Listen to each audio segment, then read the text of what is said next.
तीसरा प्रश्न, आपसे मिलकर भी यदि हमारा उद्धार न हुआ तब तो शायद असंभव ही है। कम से कम मुझ निरीह पर तो रहम खाइए। न तो मुझसे ध्यान सकता है न भक्ति।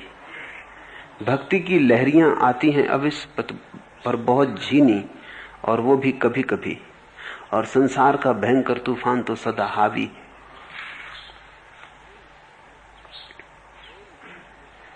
ध्यान साधना होता है, भक्ति साधनी नहीं होती। भक्ति की जो छोटी छोटी लहरियां आ रही हैं उनमें डूबो, उनमें रस लो। तुम्हारे डूबने से लहरें बड़ी होने लगेंगी। दूर किनारे पे मत बैठे रहो,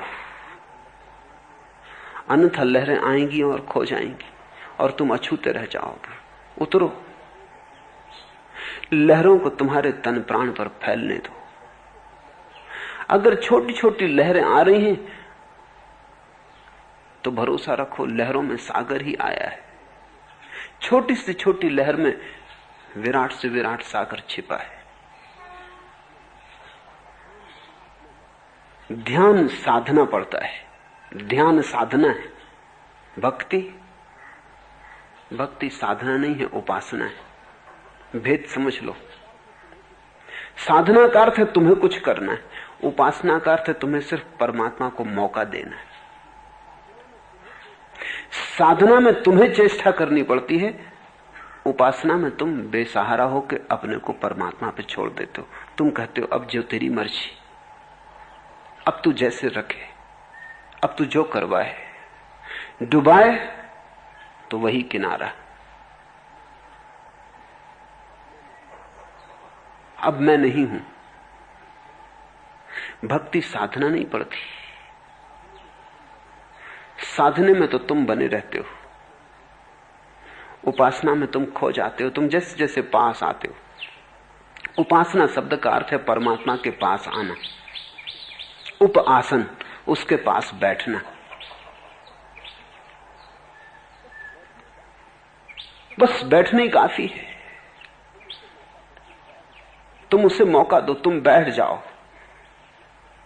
उसके पास, उस पर छोड़कर, और उसे मौका दो। बिल्कुल ठीक हो रहा है। भक्ति की लहरियां आती हैं अवश्य, पर बहुत झीनी, और वह भी कभी कभी। इसे भी सौभाग्य समझो कि आती हैं। बस उन लहरों को ही पकड़ो, उनमें डूबो। एक धागा भी हाथ में आ जाए तो बस काफी है। इसलिए तो भक्ति के शास्त्र को भक्ति सूत्र कहा है, योग के शास्त्र को योग सूत्र का। धागा, सूत्र यानी धागा। ये पूरा शास्त्र नहीं है पर सूत्र है। पर सूत्र हाथ में पकड़ आ गया तो बात खत्म।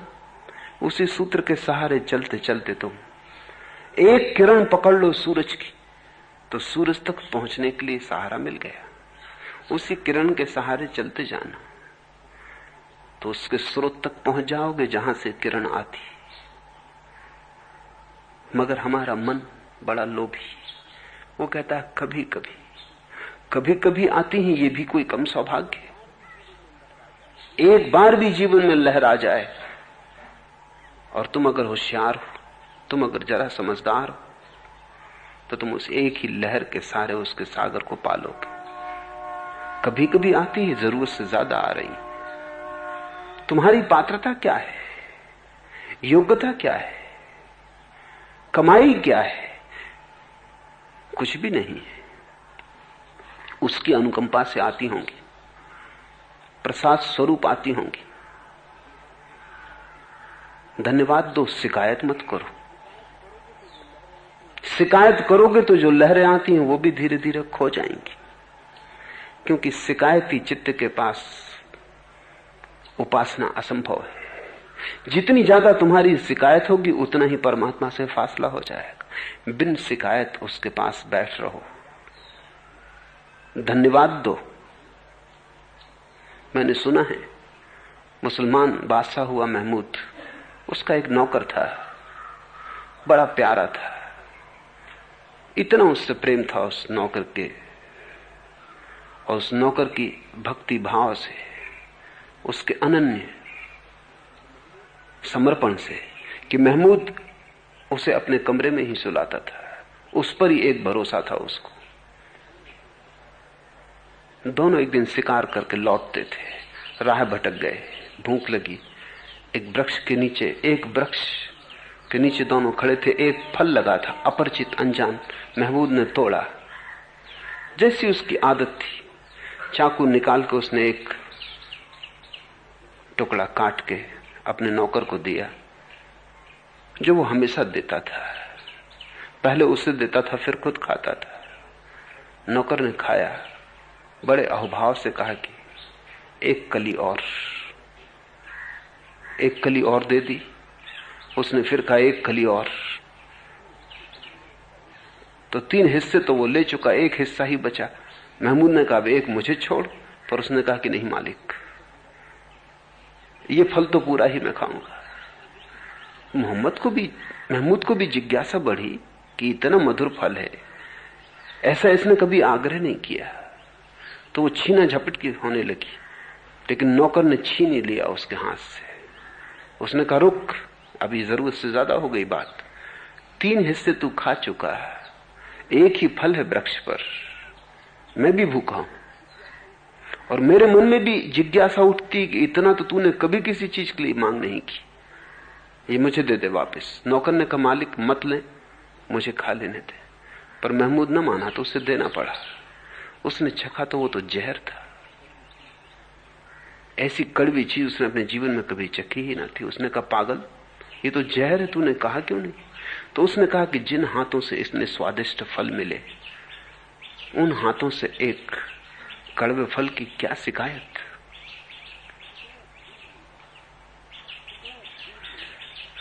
शिकायत दूर ले जाएगी, धन्यवाद पास लाएगा। थोड़ा सोचो, उस दिन वो नौकर महमूद के हृदय के जितने करीब आ गया। महमूद रोने लगा। वो तो बिल्कुल जहर था फल, वो तो मुंह में ले जाने योग्य न था। और उसने इतने अहोभाव से, इतनी प्रसन्नता से उसे स्वीकार किया, छीना झपटी की। वो नहीं चाहता था कि महमूद चखे, क्योंकि चखेगा तो महमूद को पता चल जाएगा कि फल कड़वा था। ये तो कहने का ही एक ढंग हो जाएगा कि फल कड़वा है। न कहा लेकिन कह दिया, ये तो शिकायत हो जाएगी, इसलिए छीन झपट थी। जिन हाथों से इतने मधुर फल मिले, उस हाथ से एक कड़वे फल की क्या चर्चा करनी? वो बात ही उठाने की नहीं। परमात्मा ने इतना दिया है कि जो शिकायत करता है वो अंधा है। थोड़ी लहरें आती, उन लहरों में डूबो, और लहरें आएंगी। धन्यवाद, अनुग्रह का भाव, बड़ी लहरें आएंगी। एक दिन सागर का सागर तुम में उतर आएगा, एक दिन तुम्हें बहा के ले जाएगा। सब कूल किनारे टूट जाएंगे, लेकिन सूत्र यही है कि तुम उसके प्रसाद को पहचानो और अनुग्रह के भाव को बढ़ाते चले जाओ। होता अक्सर ऐसा है कि जो तुम्हें मिलता है तुम उसके प्रति अंधे हो जाते हो। तुम उसे स्वीकार ही कर लेते हो कि ठीक है, ये तो मिलता ही है, और चाहिए। अक्सर ऐसा होता है, जितना ज्यादा तुम्हें मिल जाता है उतने ही तुम दरिद्र हो जाते हो, क्योंकि उसको तो तुम स्वीकार ही कर लेते हो, उसकी तो तुम बात ही भूल जाते हो जो मिल गया। एक मनोविज्ञान शाला में बंदरों पर कुछ प्रयोग किए।